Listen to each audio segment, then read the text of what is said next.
In the vein of Octavia E. Butler and Margaret Atwood, a harrowing novel set in an alternate United States, a world of injustice and bondage in which a young black woman becomes the concubine of a powerful white government official and must face the dangerous consequences. Solène Bonnet lives in Texas, where choice no longer exists. An algorithm determines a black woman's occupation, spouse, and residence. Solène takes solace in penning the biography of Henriette, an ancestor who'd been an enslaved concubine to a wealthy planter in 1800s Louisiana. But history repeats itself when Solène, lonely and naive, becomes entangled with Bastien Martin, a high-ranking government official. Solène finds the psychological bond unbearable, so she considers alternatives. With Henriette as her guide, she must decide whether and how to leave behind all she knows. Inspired by the lives of enslaved concubines to United States politicians and planters, the blueprint unfolds over dual timelines to explore bodily autonomy, hypocrisy, and power imbalances through the lens of the nation's most unprotected, a black female. That's the blurb of the blueprint by Rae Giana Rashad, and to say I'm intrigued is an understatement.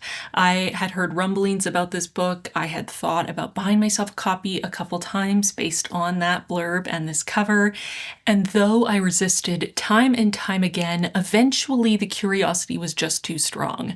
That comparison to two of the greatest female speculative fiction authors of the modern age, Margaret Atwood, a fellow Canadian and literary juggernaut, and one of my favorite authors of all time, the late, great Octavia E. Butler, just pushed me over the edge. I could no longer resist the pull of the blueprint. I needed to pick it up, I needed to read it, and I needed to know, is this book truly in the vein of Margaret Atwood and Octavia E. Butler? Is this echoing the themes and the emotional devastation, the absolute nuclear impact of The Handmaid's Tale, which I read for extra credit at 15 for high school English and absolutely rewired my brain chemistry as a teenage girl, dealing with issues of bodily autonomy and women's rights and religious oppression. And my favorite of Octavia E. Butler's works that I have read to date, the Parable duology, Parable of the Sower and Parable of the Talents, a deeply prophetic exploration of a nation torn apart by wealth inequality, racism, and hatred, also tying in themes of religious bigotry, religious oppression, and specifically zooming in on those intersections between race and gender when it comes to the power that we are able to hold in society. Could the blueprint possibly live up to such high standards? Could it really fill some of the biggest shoes in literature? That's what I want to find out in this video, and I hope you'll come along with me to read the blueprint and find out if this really is a spiritual successor to Margaret Atwood and Octavia E. Butler. Is Rae Giana Rashad someone to watch out for in the feminist, speculative fiction, dystopian, political commentary space? Or is this just a debut novel with a marketing team that got a little carried away? Anyway, I'm going to turn off the camera, read the first chapter, take a few steps into the world of this novel, and get a feeling for what Rashad is trying to do here and what we're going to get.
Okay, I just read the prologue, foreword, and the first chapter. So that was one chapter in the past timeline in the 1800s, 1801, and then one chapter in the modern day timeline, which is 2030. And I'm a little stunned.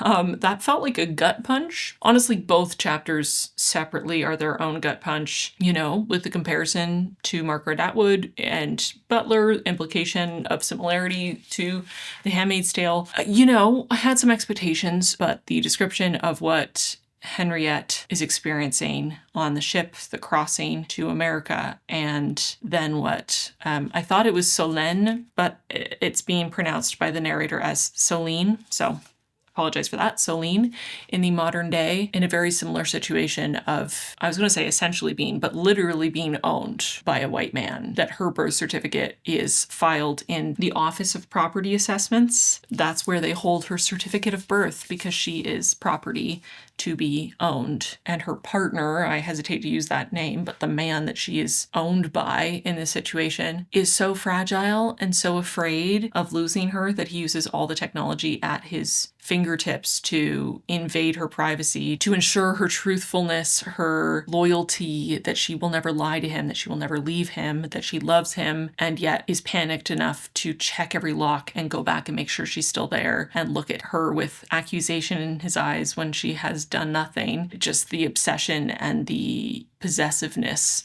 is already so deeply unsettling. Not to mention the fact dropped right at the end there of the chapter that she was 15 when he decided he had to have her, which is just disgusting. There's so much happening right from the beginning. I mean, what can I say that doesn't already feel like I'm getting into spoiler territory? I'm not going to do a spoiler section for the first chapter and prologue because that feels a little excessive and I don't want this video to be 5 million years long. But what I can say is that we're starting to learn a little bit about this world already and the advanced technology that they have. I mean, it's set in 2030, so not that far in the future, but they have technology of chips implanted in people's thumbs that allow tracking, and then also have these source devices that are able to scan retinas and voice patterns for untruths. So he's using this essentially lie detector test to ensure her loyalty, but also has a chip in her finger so he could track her no matter where she is and make sure that she doesn't leave him. We don't know much about the world beyond their walls yet. We've just been introduced to the concept of there being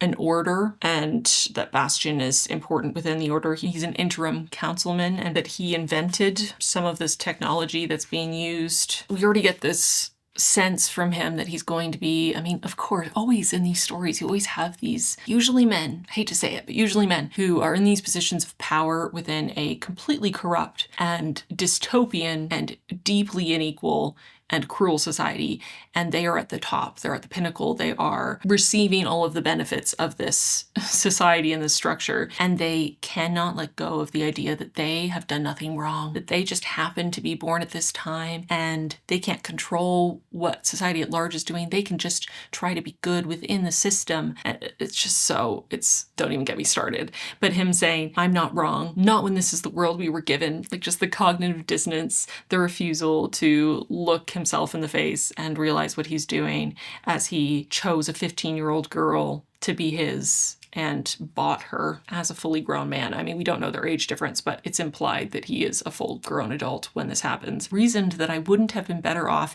in any other time with any other man. Of course not. No, of course, she definitely wouldn't have been better off in literally any other time except the one where she is owned by you and doesn't get to be a person with her own rights. Especially because this guy seems to be obsessed with her and in a very unhealthy way. Anyway, obviously it's meant to be messed up. Just struggling already with the reality of it is making, it's sucking all the air out of my lungs, pit in my stomach, gut punch. Half my annotations so far are disgusting or absolutely horrifying. The chapter with Henriette and this idea that every time he does this crossing, he picks a new girl, specifically a light-skinned girl, and names them Henriette. And in his mind, he thinks of them as these different versions: dazed Henriette, fiery Henriette, timid Henriette. And this Henriette in this version is sweet Henriette. He didn't miss the hope in his Henriette's eyes. He let her cling to it. When he lay next to new Henriette, her body thin and shivering, he thought of sweet Henriette. Because he's such a fucking saint. Just, oh my God, it's bringing so much anger out of me.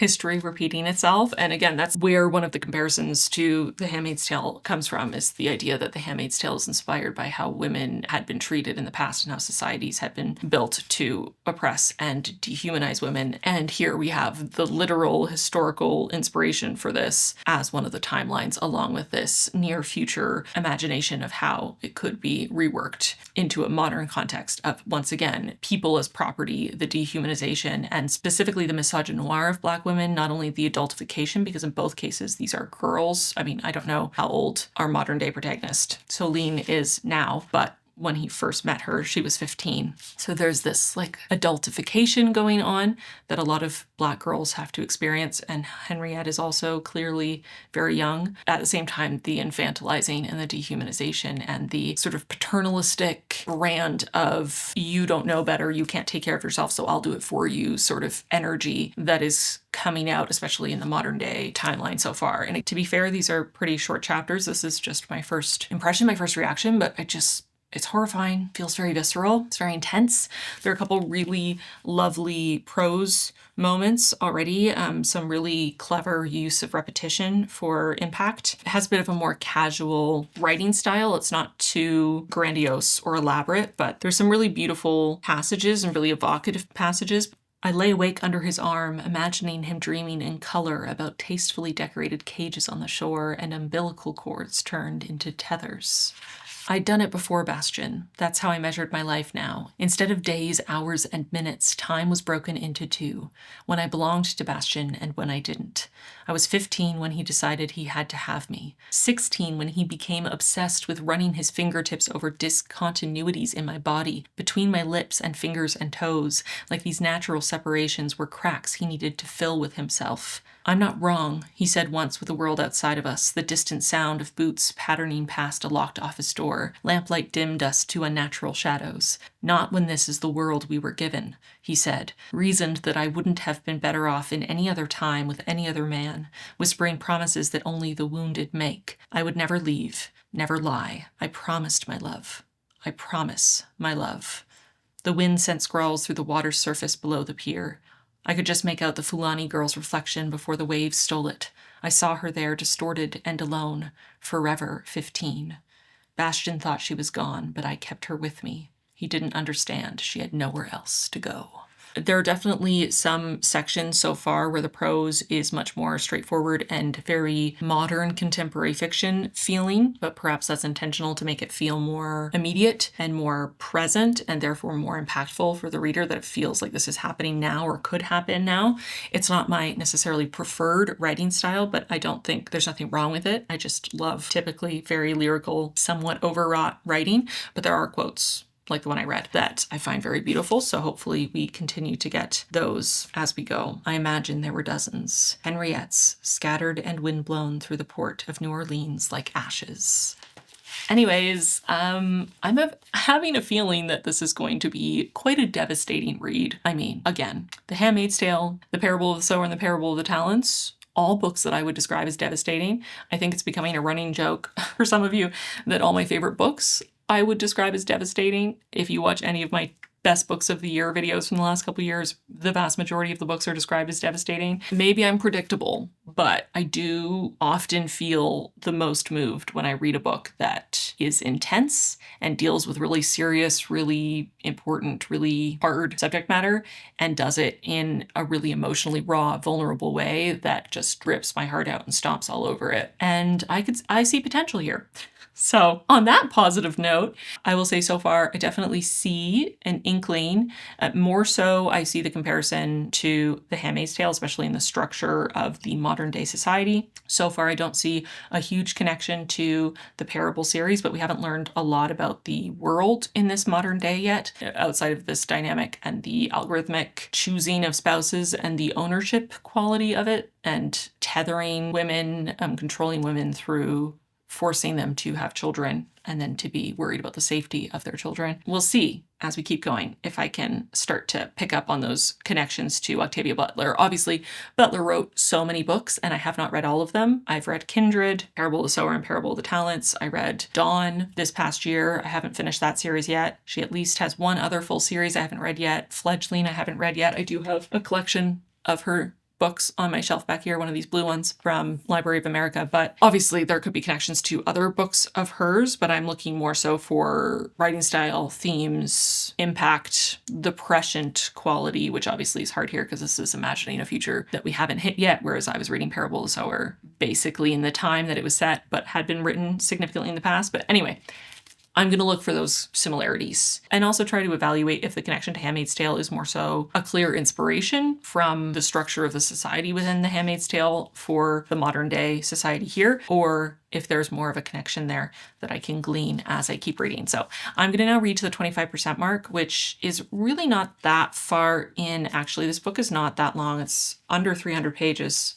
280 something. I will hit the 25% mark around 76 pages in, which won't take me too long, but it is kind of getting late already. So I might check in with you tomorrow. We'll see. But either way, I'll be back when I get to 25% and we'll chat more and see what's happening here, because that was only 2 very short chapters, but it was a lot to process. So see you soon.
Hello, it's the next day and it's nighttime again, a separate nighttime. I seem to have fallen into a habit of not being able to start filming until the sun goes down in 2026, and I can't break out of it no matter what I try. Probably does not help that I am in no way a morning person and never have been, but alas, here we are. I got to the 25% mark of the blueprint. I'm technically maybe technically 23%, but I was a chapter off of where I'd sort of calculated the 25% mark, but I got to the end of part 1, and that felt like maybe a better ending point. So I stopped there, and where do I start? Okay, the first thing I will say is that I'm not sure that the prologue and the first chapter were super representative of the writing style. In some ways, yes, they were, but I do think the writing style is actually a little bit more lyrical and poetic and has some really clever uses of imagery and repetition that just weren't as present in the first couple chapters, in part just because they were establishing some basic information that we needed, which is not surprising, but I do think the writing style is a little bit more in line with my preferences than I initially thought. So I did want to note that right off the bat. I'm also finding it very emotional so far. Unsurprisingly, the subject matter is really intense. Modern day slavery and misogynoir and the dehumanization of Black women and the removal of their autonomy and their rights is very emotionally fraught. It is very upsetting. It is very rage-inducing. And so I'm not surprised that I'm feeling all those feelings and that I am angry and emotional as I'm reading it. It is very effectively delivering those emotions to me as a reader.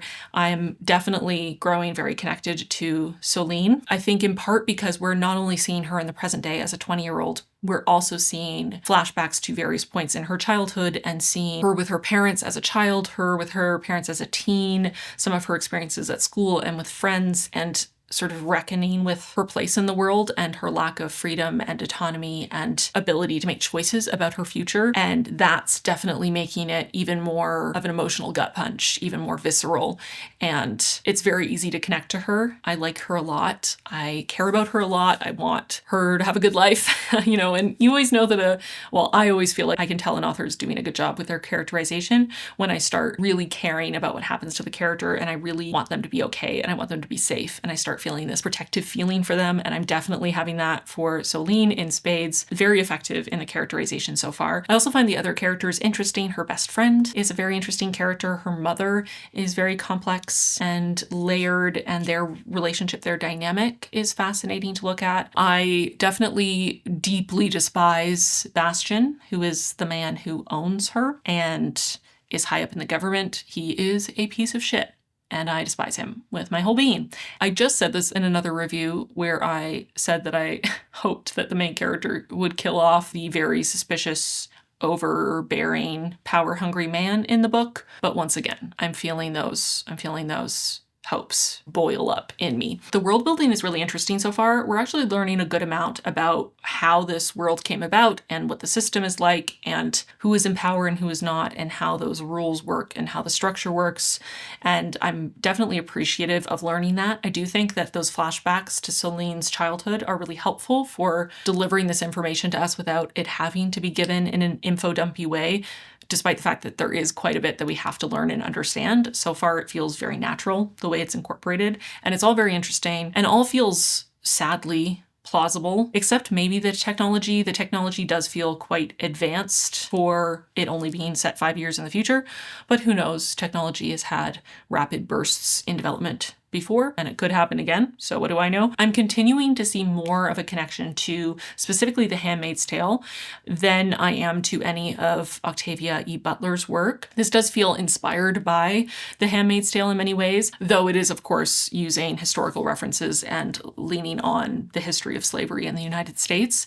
It does feel that there is an inspiration from The Handmaid's Tale, which would make sense because The Handmaid's Tale is a very influential piece of literature in this realm of sort of feminist dystopian fiction. Of course, this book is specifically looking at the intersection between race and gender and misogynoir and the dehumanization of Black women specifically, which is of course not what The Handmaid's Tale is doing. So far, we haven't heard from or learned that much about white women, other than there maybe being a handful of white women who are trying to advocate for Black women's rights. We haven't really met any of them or interacted with any of them as of yet. Definitely seems like the system is structured in a way that it is specifically treating Black women as descendants of slaves. DOS is what they're called, and that is the basis of this system. So it is a different entry point to exploring some of these themes and ideas of autonomy and freedom. And I suppose that that could be the connection to Octavia E. Butler, because at least in my experience, her books center the experiences of Black women and often touch on the intersections of race and gender.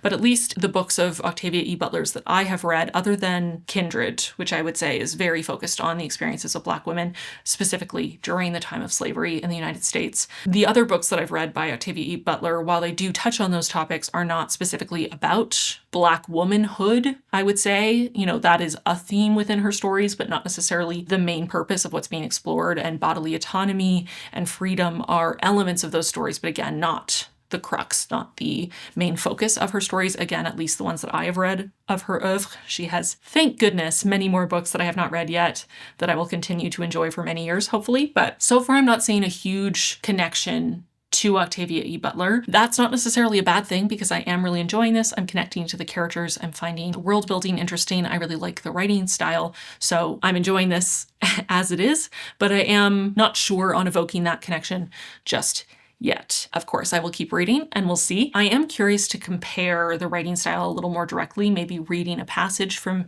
each to really feel those different narrative voices, but I might hold off on doing that until I get to the halfway point so I can get even more immersed into this world and into Rashad's writing style before I remind myself of Atwood and Butler's styles. So hang tight. We'll do that at the 50% update. The themes that are being explored so far, a few I've already mentioned, but I just wanted to kind of list them out for you so you get an idea of what it seems Rashad is doing so far. We're looking at themes of freedom, autonomy, identity, history and legacy and family, power and control, bodily autonomy, of course, misogyny and racism, and specifically misogynoir, survival and white supremacy, and I imagine we'll continue to dive even deeper into those themes as the book continues, and those are definitely in line with the marketing blurb and what it was stating it was about. So not surprising necessarily, but just wanted to share that with you. Also, we do have one queer character in our protagonist's best friend, but her identity is not explicitly stated on the page. We just know that she was caught with another girl and had to sort of force herself to, or at least present herself to be interested in boys and men because of her assigned role in life and her inability to choose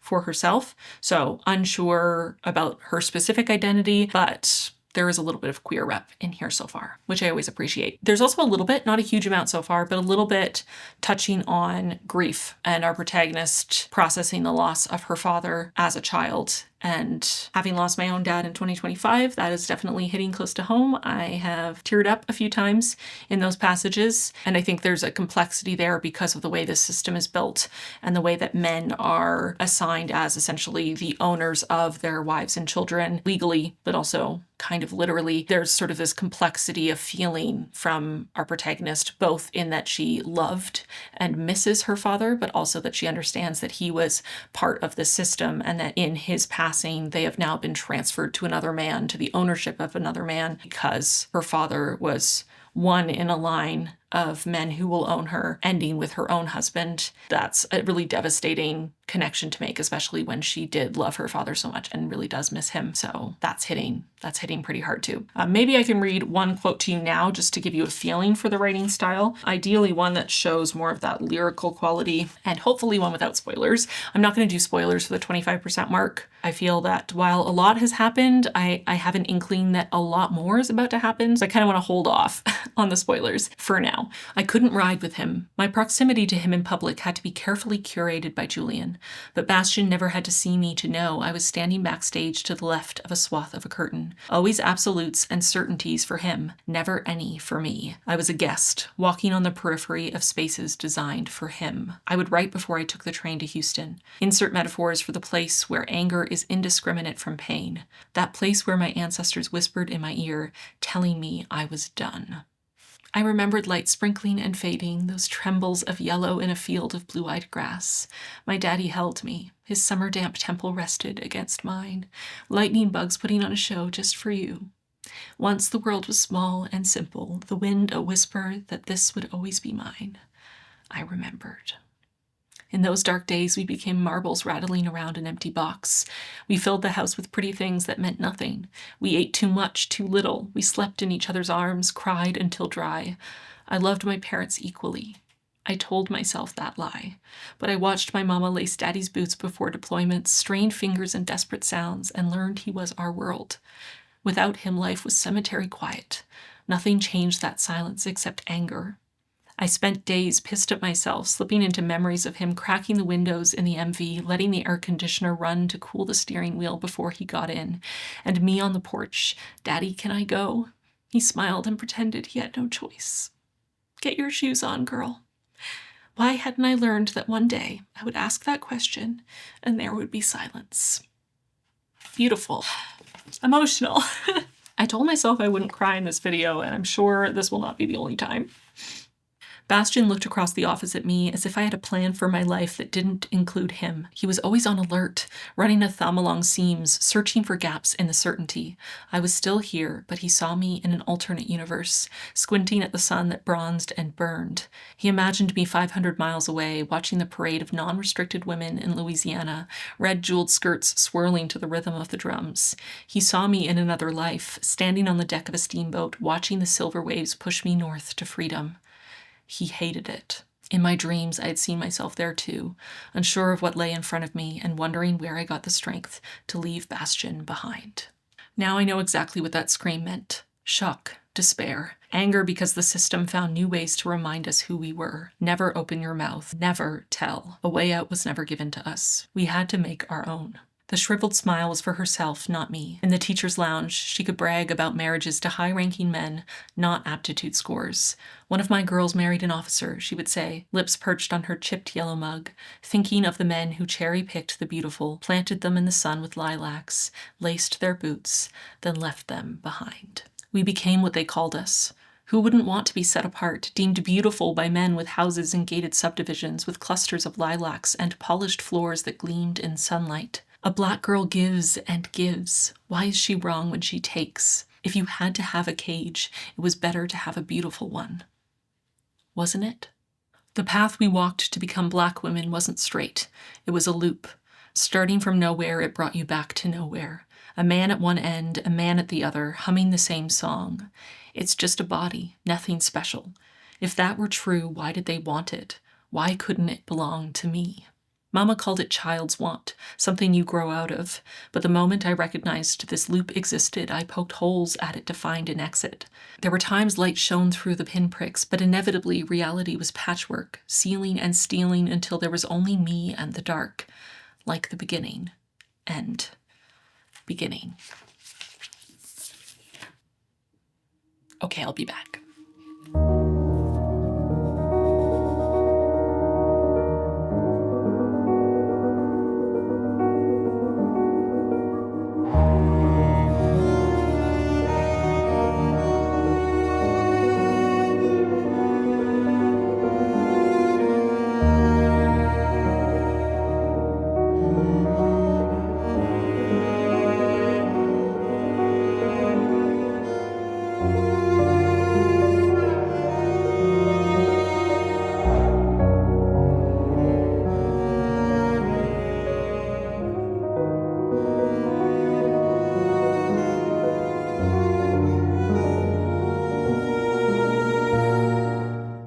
So I just reached the 50% mark of the blueprint, and that last chapter was really rough. Honestly, that whole section was building to the final chapter, but that final chapter described the first time between Celine and the official who owns her when she was 15. I don't think they've specified his age, but at least a decade older, if not more. So that was really hard to read. I feel like Rashad did such a good job of describing the complexity of that situation and just that feeling when you're 15 and you're being pressured or manipulated to go further with someone than you're maybe ready to go, and all of those intense contradictory feelings of feeling unsafe, feeling scared, feeling like you want to leave, wanting to stop what's happening, but also being terrified, especially if you like the person, of them leaving you or hating you or escalating violence, especially in this situation where there's so much more of a power dynamic, not only because of the huge age gap, because of her literally being a slave within the system and him being one of the most powerful members of the order. But it's so many levels of her having been manipulated by him over a really long period of time to believe that she's in love with him and feel that she has to please him, feels that she wants to please him, while also not being on an even enough playing field to express how she feels and advocate for herself. That's just not an option for her. And she's too young to even conceptualize of what she could do. And it's just so clear in reading it in her internal monologue how young she is. And he's more than aware. In the next section, it's talking about how much he controls what she can and can't eat. And he'll have a glass of wine after dinner, but she's not allowed because she's not old enough to drink. She's too young to drink, but she's not too young for him to use. So I think I'm feeling a bit numb right now. That was very, it wasn't super explicit or anything, but it was just very emotionally raw and confronting. And it's just upsetting. It's upsetting. I also think it's very effective because we're jumping back and forth between present day when Celine is 20 and when she was 15 and when all of this started, and knowing where it's going to go and feeling that feeling. Again, I feel like I've said this before in other videos, but I feel like you know that an author is doing a great job of writing characters that you really care about, that really jump off the page, that are so fully embodied, when you feel like screaming at a book to tell them to stop, to go back, don't do this, you're going to regret it, when you feel the need to reach into the narrative and pull them out of what they're doing and stop them. And it's almost, the book is almost doing it for you too, because she keeps having dreams of Henrietta, her ancestor, telling her to stop or no or don't, and she's not heeding her advice.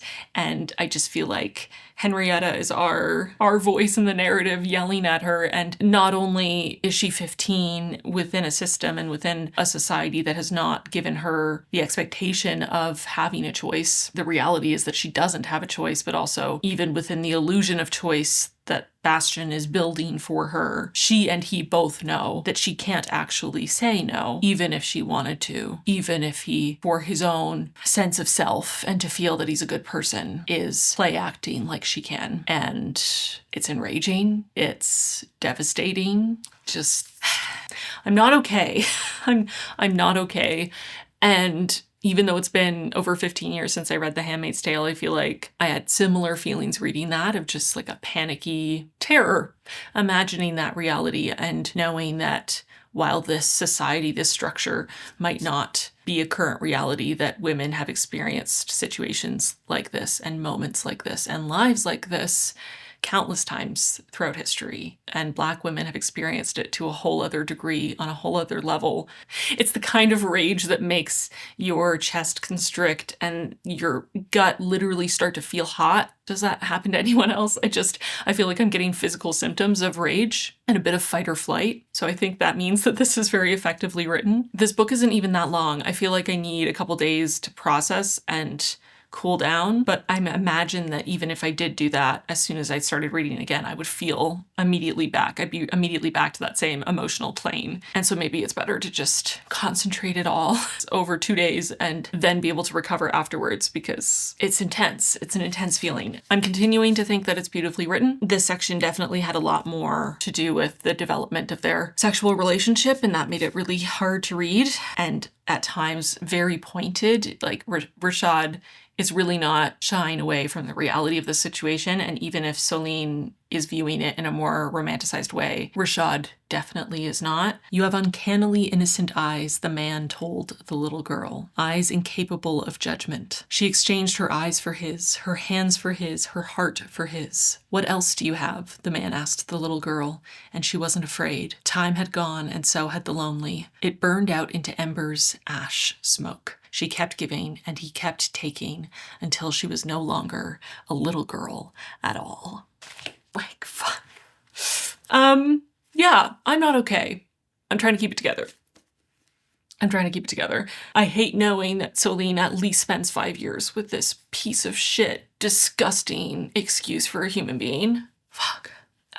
Plot-wise, not a lot is happening that I can say without spoilers at this point. We are still jumping between present day and the past is just bringing us slowly to the modern day. It was interesting in the past at 15 when you graduate school and you're assigned to a man in the interim until you're married off. And the way the system works is that the girls are assigned to a white man, and he is able to do whatever he wants with them until such point that they are assigned a husband. And typically, if not always, if I'm understanding correctly, they end up marrying Black men, but they are given to white men to serve their needs for a while first, which is horrifying. So she was originally assigned to a man who was a writer because she had shown aptitude in writing, and the man passed before she could be sent off to him. So they ended up allowing his mentee to take over. It turns out the man she's been assigned to for this period is queer and is married to a man, which is interesting that this is a society that is vehemently anti-abortion, very misogynistic. We get to see a little bit more of the experience of white women in this section, and they are also not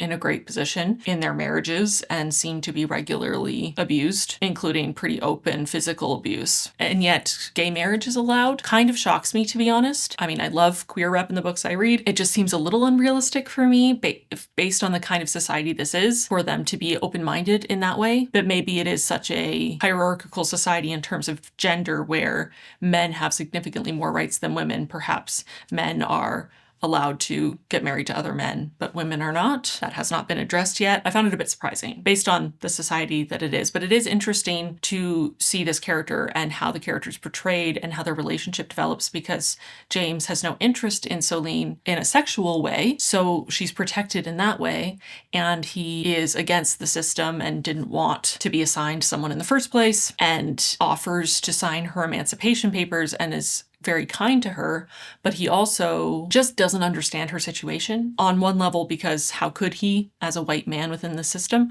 but also because he's not trying as hard as he could. He listens to her and he shows empathy, but he doesn't allow it to galvanize him. He doesn't allow it to change his worldview past the leeway he's already given. It's honestly a really good representation of the sort of typical liberal who is unwilling to challenge the status quo too much, just enough for their own needs and just enough to soothe their conscience, but not enough to actually stand up and change the system or to inconvenience themselves in any way. And we see examples of that with him, where he cares about her and is kind to her in a way that she never imagined a white man being, but he also doesn't put himself on the line to protect her and is more focused on what's better for him and what's convenient for him, which is deeply frustrating to read, especially because she is a child and he knows what kind of a situation she's in without his protection. But again, it's not, her safety is not more important than his fleeting enjoyment. That's incredibly frustrating, but also incredibly realistic. And I find it interesting to see a depiction of that dynamic within the system. I think it's interesting that we do see characters of varying beliefs. Even within the government, they have, technically this is a two-party system, which is really interesting, with the traditionalists and the modernists, who have very different views on how things should be run. The modernists are trying to introduce the ability for women to get abortions in cases of sexual assault, etc. And the traditionalists are shutting that down because, of course, they trot out the common rhetoric of, if you allow women to abort in any situation, they will abort in every situation, which is the most ridiculous thing anyone has ever said and makes no sense. I'll try not to get sidetracked. But, the modernists are trying to protect the DOS's ability to escape to seek refuge in Louisiana, where they can be free and be free of being hunted down, essentially, and taken back into slavery. Whereas the traditionalists want whoever holds the deed to this person to be able to follow them into this free state of Louisiana and bring them back. It's just interesting to me to see the two-party system and the variation. Of course, it doesn't seem like the modernists are interested in totally tearing down the system. They are still seemingly at peace with Black women being treated as slaves, but they want them to have slightly more rights. So that's something, I guess, but also still terrible. I will do a short spoiler section because I want to talk a little bit about what's happening in Henriette's timeline and then also present day for Solene. But first, I did want to read a short excerpt from each of the authors so we can compare a little bit for the writing style. I haven't selected what they're going to be. I was thinking I would just pick a random section somewhere near the beginning to hopefully not spoil anything, and also to maybe try to be fair, because it's just a random example of their writing style and not something specifically sought out, So let's pick a random page of The Handmaid's Tale. Maybe I'll pick the beginning of a chapter, less likely to have a spoiler, and also maybe similar energy. So this is the beginning of chapter 2 of The Handmaid's Tale. A chair, a table, a lamp. Above, on the white ceiling, a relief ornament in the shape of a wreath, and in the center of it a blank space plastered over, like the place in a face where the eye has been taken out. There must have been a chandelier once. They've removed everything you could tie a rope to. A window, 2 white curtains. Under the window, a window seat with a little cushion. When the window is partly open, it only opens partly, the air can come in and make the curtains move. I can sit in the chair or on the window seat, hands folded, and watch this. Sunlight comes in through the window too and falls on the floor, which is made of wood, in narrow strips, highly polished. I can smell the polish. There's a rug on the floor, oval, of braided rags. This is the kind of touch they like. Folk art, archaic, made by women in their spare time, from things that have no further use. A return to traditional values. Waste not, want not. I am not being wasted. Why do I want? damn, I really need to reread The Handmaid's Tale. Oh my God.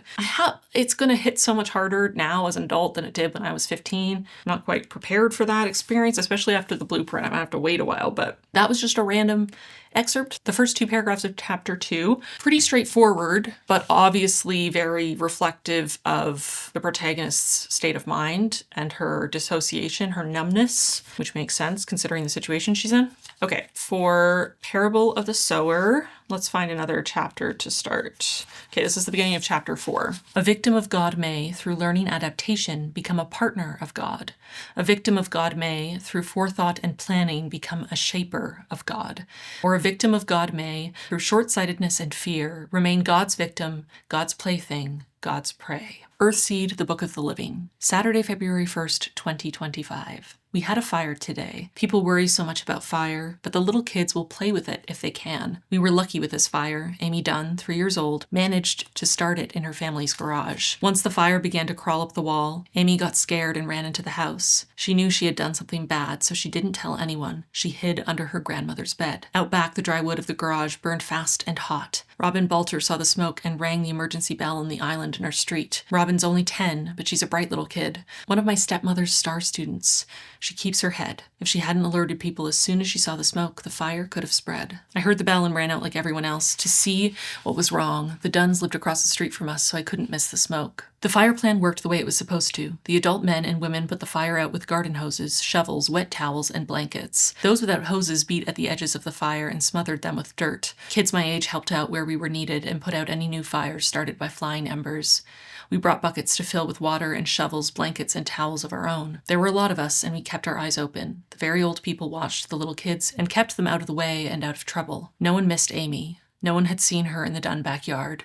No one thought about her. Her grandmother found her much later and got the truth out of her. So you can kind of see there the mix of styles in this book in particular, because we do start every chapter with a verse from Lauren's religious text, Earthseed.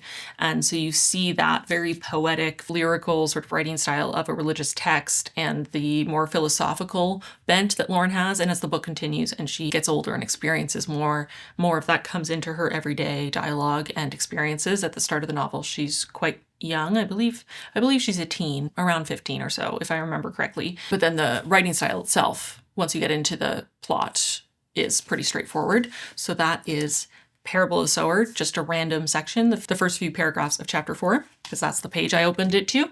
And then the blueprint, chapter 5, now. So this is present day for Celine. My shadows trailed me, shadows whose qualifications included shared DNA with well-known slave catchers from 19th century Virginia, the smudges in my periphery who bragged about owning the handcuffs their great-great-grandfather slapped on 350 souls before returning them to their rightful owners. Shadows who clenched their teeth, made a sound and ejected streams of spit. The official requested you return to the house before the council meets. That's before 7, a shadow said at my elbow. Celine, are you listening? If God was listening, none of them would climb through the ranks. They'd never become one of the 11 men prepared to convene in our library tonight. In front of me was Lake Travis. Wind-driven waves rushed the shore, grated against pebbles, stole the worthy ones. Behind me, our house breathed as bastion's extension. Window walls separated rooms from the shore and an iron perimeter fence. Cameras rooted to corners whirred to find movements and droned for secrets. He sees everything before you do it, they hissed. You've loved him since you were 15. Their answer why I had to love a man who wrote laws that buried us, a man who strayed from the promise to write my emancipation papers at 17. So that's the writing style here. And I would say this is the most lyrical of the three. Generally, I would say Parable of the Sower, again, as one specific example, is probably the most straightforward in its general writing, though, again, much more poetic and lyrical in the excerpts from Earthseed.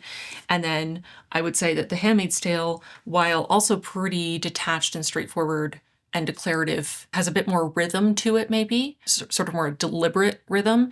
And then I would say that this one is a little bit more intentionally lyrical and rhythmic than either of these two. So that's an interesting comparison, because again, in the first 2 chapters, I didn't really get that impression. And not that I necessarily think of either Atwood or Butler as being particularly lyrical in their writing style, because I don't. I do find both of their work to be very emotionally affecting, but I think it's more so from the ideas being explored, how effectively they're explored, the way that they create these really vivid characters that you care about and put them in these really difficult situations. And they use their lyricism sparingly and very effectively when they do drop it on you. I find the excerpts of Earthseed stand out so much in comparison to the writing style of the rest of the story, and that is very effective, especially as the book continues and they become more intertwined with the narrative and become more and more important. And in The Handmaid's Tale, even in the excerpt I read, it's very straightforward, short sentences, detached, but then those moments where things really drop down and sort of take you unawares are very effective because of that sort of rote numbness that you might feel while you're reading it. Whereas here, there are also those moments where something just drops and kicks you in the gut, like that quote I read before I did the excerpts. But the writing style in general is a little bit more flowery and lyrical as this continues. I don't see a huge similarity to Butler in general outside of some of the sort of larger themes.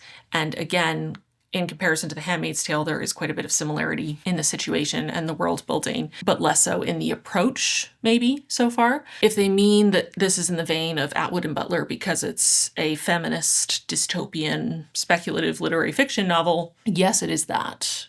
And maybe that's enough to invoke that comparison. It's just a very strong comparison to make, again, for a debut novel. Not to say that this isn't worth hyping up, because I'm only 50% of the way through. Who knows what could happen in the second half? It could really all fall apart. But so far, I'm finding this very fantastic, and I could understand why a marketing team would think, wow, we have a gem on our hands. How can we get this into the hands of people who would love it? And it's not wrong to assume that people who love Octavia E. Butler and Margaret Atwood would enjoy what Rae Giana Rashad is doing with this book. So not totally out of left field, you know, but I'm a little scared to continue because I feel like it's going to destroy me, but I also want to know what happens. And I have hope. So I'm going to keep going. I will do a short spoiler section just to touch on some of the more spoilery things that are happening. And then I will go keep reading till I get to the 75% mark. So spoilers for the first half of this book, starting now, spoilers. So for Henrietta, I think we only got one more chapter with her. I would love to get more from her, but it seems like we're just getting one chapter per section, which is a bit of a letdown for me. I really thought the two timelines meant that we were going to get equal time, but we're getting more so two timelines, the past and the present for Celine, and then little snippets of Henrietta, which is fine. That's just not, I was under a different impression of how that time would be allocated. For Henrietta, she was sold into slavery when they finally arrived in port, and she was purchased to be of use to the plantation owner, and she gave birth to a son, and while still recovering from that, she escaped. That's where Henrietta's at with her story. And then for Celine in the modern day, she has also escaped. She was meant to get on a train and go watch a speech that Bastian was giving, and instead she got on a train to go to Louisiana, the Free State. And she's now seeking assistance from a man that she met in a bar there named Memphis to try to basically disconnect her source, remove the chip in her thumb so that Bastian can't track her, and try to apply for asylum so that she can stay in Louisiana and be free of Bastian. It's so tense because we know that Bastian is trying to get into Louisiana and get after her, but he has to submit forms and go through this whole process to enter Louisiana because he is part of the order and high up in the order, a councilman. There are all these rules and regulations for him to enter the Free State. So he has to go through this long process to try to come in after her. And eventually he probably will be able to enter Louisiana, at which point she has to make sure she can't be found. And part of that is disconnecting her source. So there's really a ticking time bomb. But also for her, she is so conflicted because she still feels like she loves Bastian. On some level, she loves him. And also, if she escapes to Louisiana, if she goes through with this, she can never go back to the areas of what used to be the United States that are controlled by the order, which means she can't go back to Texas and see her mother. So unless her mother also joins her in Louisiana, she will never see her mother again. And her mother's all she has left. And so she's really struggling with that decision, and she's terrified, and she, has no money and is all alone, and she's only 20, and she's been kept in a gilded cage for 5 years, and through most of that, and also before that, she was a child. So it's just such a completely overwhelming terrifying experience for her, and I feel so much for her because I want her to be free and I want her to go through with it. I would understand if she didn't feel able to. I do worry that she is being more open with who she is and her connections than maybe she should be, and that maybe not everyone she's interacting with can be trusted, and someone might sell her out because Bastian is so powerful and wealthy, and that terrifies me because we also did get a scene just at the end of the last time we saw Henrietta. It seemed that she had been sold out by a man that she met on the road after escaping from the plantation, and just worried that that is foreshadowing and that like ancestor, like descendant is gonna happen, and I would just really hate that, and I really hope it doesn't. So I suppose we'll see, but we're only halfway through, so I imagine there will be more tension and conflict. It's not like in the next chapter she's gonna figure all this out and Bastian won't be able to find her, and then it's a happy ending, because there's half a book left to go. But I would love for that to happen because I'm stressed right now. If the whole second half is just her being happy and free, and her mom comes and joins her and is also happy and free, and her best friend too, I'd be okay with that, but I highly doubt that's what's going to happen, so I'm girding my loins a little bit. I think that's it for spoilers because I don't want to ramble on too long. I want to keep reading and get more data, but I think that's it for spoilers. I don't want to ramble on too long. I'm going to keep reading. I'm going to read to the 75% mark now, and I'll be back when I get there to let you know how it's going, where I'm at emotionally.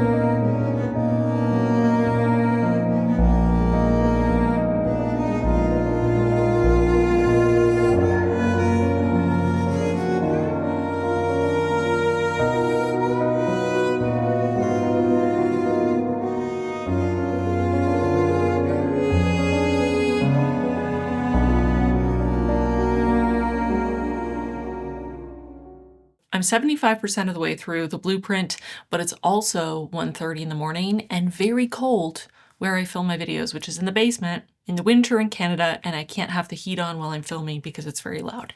So, hence the extra sweater. I honestly don't have much to say at this point. I feel like the plot is progressing, but we didn't get too much further from where we were at the 50% mark. I wouldn't say that it's fluff or anything, but it's just deepening what we've already learned and bringing us closer to presumably the final climax and or confrontation and the aftermath if we get any of that. So I don't think I have anything else to add. But I said I would check in at 75%, so I'm checking in despite all the above struggles. I am here. And I think that's it. I think I'm going to go to sleep and then finish this in the morning because honestly, I feel like my nervous system is overloaded. I feel very stressed, and that's effective writing, but it's also stressful. So hopefully we'll have a good night's sleep, and tomorrow we'll feel more emotionally resilient to finish this book, and then also hopefully be coherent enough to explain my feelings about it to you in a way that makes sense.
Okay, so I just finished the blueprint. I do want to do a bit of a spoiler section talking about the ending specifically, which I just finished a couple minutes ago, and the entirety of the book, whatever sort of comes up spoiler-wise, and then I will do sort of my final non-spoiler review and my final comparison between them. So basically, I was somewhat expecting her to not be able to escape Bastian at the end, and I felt it was a little bit ambiguous. There is an implication perhaps that she and her daughter are able to escape, but it's framed as a dream. So I think it's left open of whether she lives her whole life with him or if she's able to find her freedom. She has a dream about a possible future of herself with her child, and then she also has a dream about Henriette and presumably, possibly, the true end of the story where she's able to escape to the Free State of Philadelphia with 2 of her children, and she's able to finally go by her true name, Kumba. And I found that last section, especially the ending of Henriette's story, quite emotional, and the idea of her being able to reclaim her name after so many years of being, renamed by others, renamed by those who feel or believe in their divine right to own her, as if she's not her own person, as if anyone should ever be able to own someone else. I found that ending, the ending of Henriette's story, more emotionally affecting than Soline's story. There was just something about Henriette finally reclaiming her name, and we have never known it either, but this idea that as soon as she was captured and brought on this slave ship and had a new name bestowed upon her by the first man of several who wanted to own her and use her, that she continued to go by that name for this period of her life where she wasn't her own person, where she didn't own herself, where she didn't have her freedom. And now that she's finally stepping into a period of her life where she can be free and she can be herself again and belong to herself, she can take her name back. And it's making me emotional talking about it. I think that's a beautiful way to end it. I did feel Henriette's story was better written and more affecting throughout, personally. I'll talk about the writing style in the non-spoiler section because I don't think it has to have any spoilers, and I think that that's worth discussing for anyone, including people who might want to pick it up. With the ending, I don't mind the ambiguity. I think that's fine. I read a lot of books that leave the end open for interpretation, and I think it's probably somewhat realistic that she would have been caught and brought back, and that maybe she would never be able to escape from this man who has this kind of power over her, who is in control of the system, who has this level of resources to hand and these kinds of connections that, we see that in the scene where she is seeking asylum, and the man who is meant to be her advocate, advocating for her freedom on her side, is very easily bribed by a powerful man who can help his state. And he is considering the well-being of himself and his own family, and also potentially having an influx of resources for Louisiana as a whole and to help more people, and ignoring the needs of this one girl who was groomed from the age of 15. And he sort of uses his cognitive dissonance for his own benefit, where it even talks about how her abuse looks different from a lot of the cases they see. She's not covered in bruises. She's not escaping a violent home where she might be killed if she were to stay. She has been kept well. She's healthy. Her hair is shiny. She's wearing gorgeous clothes and, jewels. And she is loved by this really important man, and yet she was groomed, and she is a prisoner, and she is owned by him, and he will never let her go, and he is abusive and controlling, and she is in distress, and she deserves her freedom, but it looks different from another case, and so he can tell himself that it's not so bad, that she chose this. And actually there's a line that I found very affecting. Let me try to find it for you. It was a couple chapters back, I think. I felt it really laid it out so clearly. So this is between Soline and Troy, this man who works in Louisiana in the office of he's an administrator in Louisiana. Troy, do you have a daughter? This has nothing to do with my family life. He finally looked at me. My daughter would have known better than to place her plans for freedom in the hands of the man who owned her. Troy was right, and it stung to hear. I was trying to undo what I'd spent years building in days, and the climb was steep. I was 16. You should have known better. At what point can we be children? Why do we always have to know better? We were taught that this was our way out. He was my way out. I knew nothing else. And he goes on to disregard her freedom and sell her out. And it just really hit so to the core. It really got to the core of this idea of, you should have known better. How could you expect the man who has controlled you and owned you for all these years to give you your freedom? And both responses of, when was I allowed to be a child? At what point would I have not been allowed to know better? Is 15 truly an adult? Is there no leeway for being indoctrinated into this system where this is the only way to be? This entire system is telling me that I am a belonging to be passed around between men.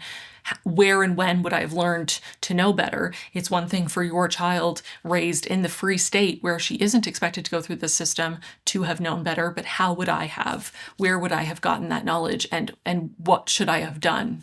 What power did I have as a 15-year-old to say no to a man who is roughly 30 and basically in charge of the entire system and the entire country? And it's just that the combination of I can't think of the proper word for the term, but essentially adultification of Black girls being treated as adults before they are adults and expected to know better and given more responsibility and having harsher punishments than they should have for their age. And seeing that happen to her even from a fellow Black person who just can't extend the empathy to her and can't accept that this situation was abusive, even though it looks, again, different from what he's used to. I thought that was really effective. I also loved that while Bastian stole her journals and read all her stories of Henriette, she hadn't finished writing them, so there was no end to the story, and he wanted her to tell him. And so she sort of lures him into this sense of security where she says that she'll tell him the end of the story and is talking through it. And then at the end, she offers multiple options and doesn't confirm one way or the other. And he says, "You said you know how it ends. We were eye to eye in the dark. I didn't say I'd tell you." And I just wanted to punch the air in that moment because fuck you, Bastian. You don't get everything you want. You don't get the end of Henriette's story. It's not yours to own. So Lean doesn't have to tell you. And also fuck you a million times and a day. I also appreciated that she was able to manipulate him into repealing certain laws and giving freedom to her mother and to guarantee that their child would have emancipation, even if she would never have her own freedom, and that she was able to give freedom to others who she cared about, including her best friend, Delena. They'd see the things I couldn't see while I was drowning, how he flowed into me, segmented my life into neat quarters he could consume. They'd understand I knew only the shape of him, the crack I widened, and his world I fell into. Darkness always leaves a side door open. That's what I would tell my daughter. Be loud. If you make yourself too small and soft, you would slip your own chains around your wrists without noticing. And I think that moment demonstrates a little bit one issue that I had with the writing style, which was that it at times felt a little too modern, not in a sense of it being more of a contemporary setting, in a sci-fi sense, like Parable of the Sower, The Handmaid's Tale, even Kindred with our modern day protagonist, but in that it feels at times like Solène exists in a world with Instagram and Twitter, just some of the phrases and some of her ways of speaking. And I'll talk about this more in the non-spoiler section. Again, I'm getting into non-spoilery things that could be anywhere, but I think at times it made it feel too contemporary in the wrong kind of way, instead of existing in its own pocket dimension where things went a different way. And this is a new modern day where there is no, they have the source where they can find each other, but there's no indication that they have social media.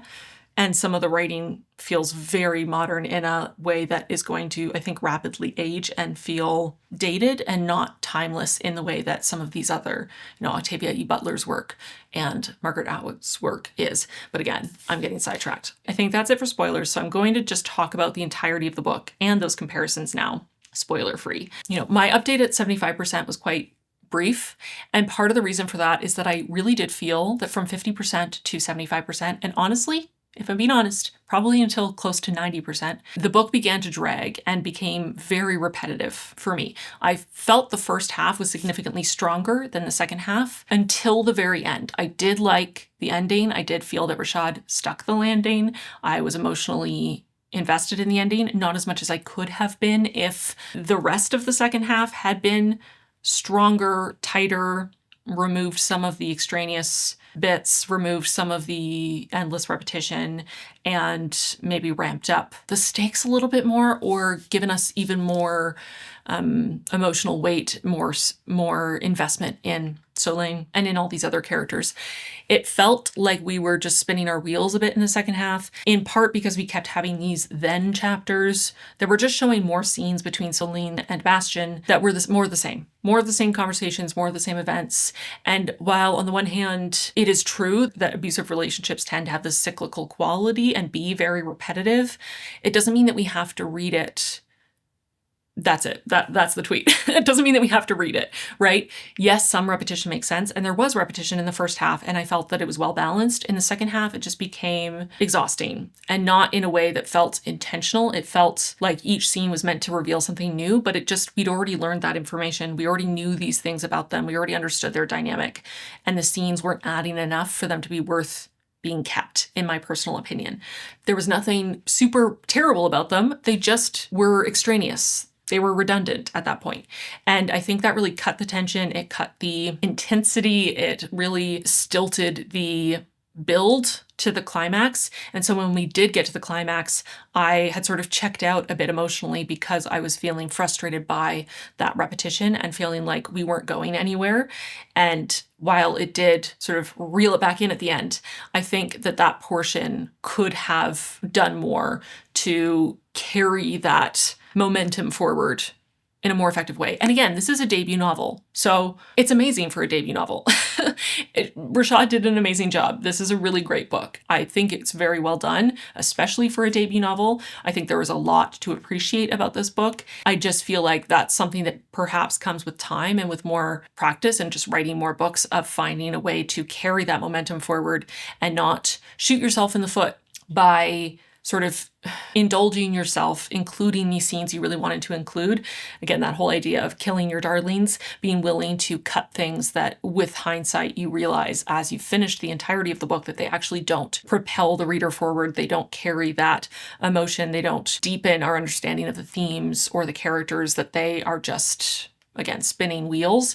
Those scenes don't have to be there, and that time could have been used for something else.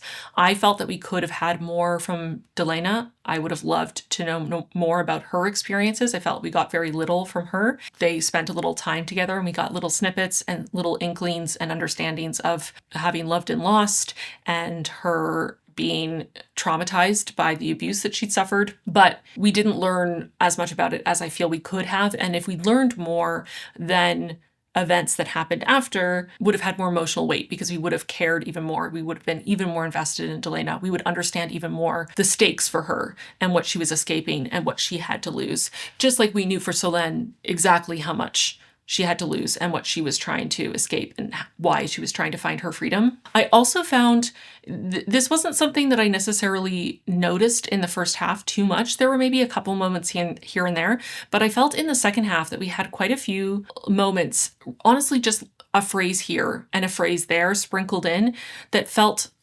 strangely contemporary, and not the modern day setting. The now setting is contemporary. It's meant to be essentially now, just if things had gone a little differently, an alternate timeline of today. And yet it is an alternate version, and it's an alternate version where, yes, they have the source and they can all communicate with each other on some level. They have essentially smartphones, and the source acts kind of like a universal social media, but not more like a universal contact book that you can, reach out to people through. There are some phrases and some terminology and just a couple moments here and there where the language felt very much pulled from our world, where Instagram and Threads and Twitter exist. And those little moments, some of those turns of phrase feel very of our time in a way that I think will rapidly become dated, because they are so specifically, I would say, between like 2016 and 2023 sort of vernacular. And I think that is going to, with time, make this book feel less timeless than the comparisons of Atwood and Butler, because those phrases are so tied to our current day. And it doesn't make sense because the current day in this book is not our current day where these platforms exist and where these phrases would have had their genesis. Not that similar words or phrases couldn't grow in a different way, but without sort of this collective pop culture, social media aspect of our culture, I think there are quite a few phrases and terms that wouldn't necessarily have come about. I think they are sort of birthed out of what society looks like with social media and the internet and having that constant discourse and sort of virtual community. Again, maybe it could exist anyway, but I did feel that there were moments that pulled me out of it because they felt so now, today, real world, and not this version, this alternate reality kind of world. And I think that it's a very challenging thing to do. So I'm not knocking Rashad at all. I don't think it's easy to have this very modern, this is happening essentially today in our world, but a few things have happened differently in the last several decades, in the last 50 years that have landed us here instead of where we actually are in 2026. I think that's a very hard thing to do. I think in general, this is a very ambitious and difficult to execute concept for a debut novel. And again, I think considering everything that Rashad was trying to do, this achieves it all very well. It is an admirable debut. I think many people on the planet could not write anything nearly of this quality and this successful on their first go round. I do think that there are places, moments where you can feel that a little bit more experience, a little more time with her craft will iron out those few things that are there that pull you out of the narrative. And I am a little sad that the second half lost steam so much because I did feel that it made the ending less impactful. I was getting emotional reading it. I was getting a bit choked up, but I think if the second half had been more effective at carrying that emotional weight forward and ramping up the stakes and keeping that momentum, the ending could have been much more devastating and much more of an emotional catharsis that just wasn't there for me, sadly. Still, I felt this was really very well done. And in comparison, there in the author's note, she directly states that The Handmaid's Tale sort of led the way for this book. And that makes sense. It's very much the structure of this society feels very much inspired by The Handmaid's Tale, and she directly makes that comparison. She does not, however, mention Octavia E. Butler in her author's note. And so I wonder if the publishers, the marketing team, made that connection on their own and whether that comparison was ever meant to be there. And like I said near the beginning, it's, is that setting is an author, a debut author, up for success to compare her to two of the greats? And I do think in reading the ending, especially, it occurred to me that there are aspects of this that remind me much more of Kindred by Octavia E. Butler, which is in this collection, than Parable of the Sower and Parable of the Talents. I think because I read Kindred a few years ago, and I tend to think of it more as historical fiction, though it is technically science fiction, and there's time travel in it. And our protagonist is a modern woman living in the 70s who is sent back during the time of slavery in the US. In my mind, it feels much more historical fiction and much more of it is spent in that historical time period.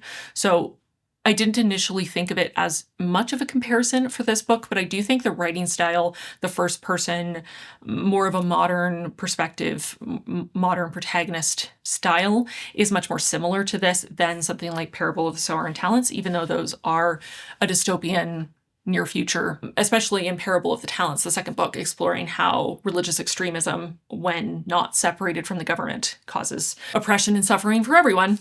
And that is similar thematically. I think perhaps in the characterization, in the tone of it, Kindred is a more similar comparison. But I would say that this, like I said earlier on, and again, that seems to bear out in the author's note, that The Handmaid's Tale was an explicit inspiration and Octavia E. Butler wasn't necessarily, she mentions 3 authors and Octavia E. Butler is not one of them. I think the Octavia E. Butler comparison is less warranted, I'll say it like that, than the Margaret Atwood comparison. I do think, however, that this book did a very good job achieving what it set out to achieve. I think the characterization was very well done. I was very connected to Henriette and Soline. I felt for them. I felt their despair and felt their frustration at being trapped and the injustice of the situations that they were facing. I think that this book is perhaps less subtle in the exploration of its themes than I would say Butler and Atwood are. But again, I think that's something that comes with time and working on your craft. And not all authors want to be as subtle as others. You know, different authors have different styles. I do think that some of the sentences in here that are very clearly stating what the author is trying to get at, what the author's exploring, are, again, some of those phrases that pulled me out of it a bit and felt a little too social media speak. Just reminded me of how people discuss things, even, you know, how I, as a person who makes content on the internet for a living, how I might discuss themes in a video essay or in a review, more so than how a character who is living in this world and is experiencing these things and is within the system and doesn't have a bird's eye view of the system and is also still very young and very much molded by the system that she's grown up in, would view it and would externalize it or express it, if that makes sense. Hopefully that also makes sense. I do think that this is very much worth a read if you are interested in dystopian fiction, especially that intersection of race and gender, specifically misogynoir. I think this book does a really good job of blending those concepts together in a way that feels both plausible and harrowing and absolutely terrifying.